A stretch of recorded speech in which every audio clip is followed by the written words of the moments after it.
The following is an excerpt from our webcast, 2013 Tax Planning, Strategies That Can Save You Money.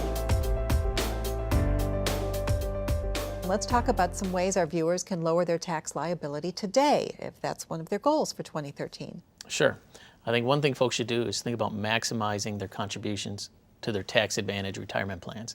Here I'm talking about things like 401ks, 403bs, traditional IRAs. I think people don't necessarily realize how big those contribution limits are. They're shown on your screen there.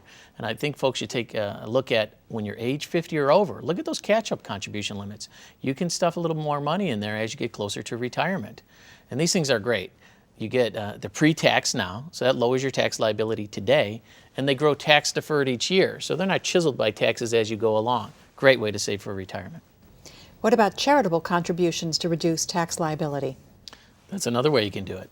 We Americans are a generous bunch. In 2012, 88% of Americans gave something to charity. Average contribution, about $2,200. So go ahead and make that contribution you've been thinking about making. Do it before 2013 ends. You do something nice for somebody else and you lower your tax liability because charitable contributions are generally income tax deductible. So next on the list of things you can do right now is time the sale of capital assets such as stocks. That's right.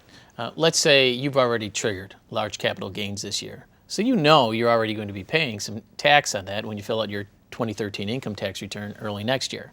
Well, look around elsewhere in your stock portfolio. Do you have other assets that are in a loss position? If you were thinking about liquidating those assets anyway, maybe now's the time to do it. Do it before 2013 ends. And then that loss can offset that gain, and you won't have to pay income tax on those gains you've already triggered. On the flip side, let's say you have a bunch of built-in losses, a lot of capital losses. Problem, you can't really deduct all your losses in 1 year. There's a limit on how much you can deduct of your capital loss. Well, again, look around elsewhere in your portfolio. Do you have other stocks that are in a gain position? Maybe sell those if you were thinking of liquidating them in the next few months anyway. Sell those before 2013 ends. That way you can capture those gains. They'll be offset by the losses you already have, and you won't have to pay income tax on that essentially acquired wealth. Some people call this tax loss harvesting or tax gain harvesting. So timing is very important. Now let's move on to another thing, prepaying certain items. How does that work? You can deduct, for example, on your federal return, state and local property taxes.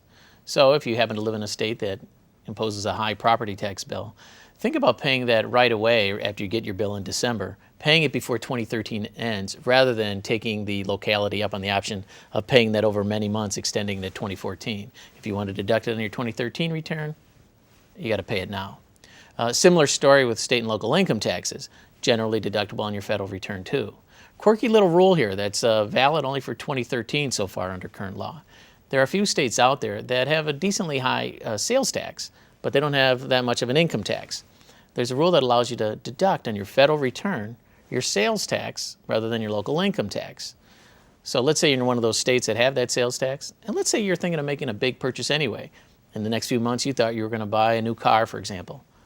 Think hard about accelerating that purchase into 2013 rather than waiting to the first few months of 2014. That way you can generate the sales tax this year and perhaps deduct it on your federal return. The entire webcast is available on our website, northwesternmutual.com/webcasts.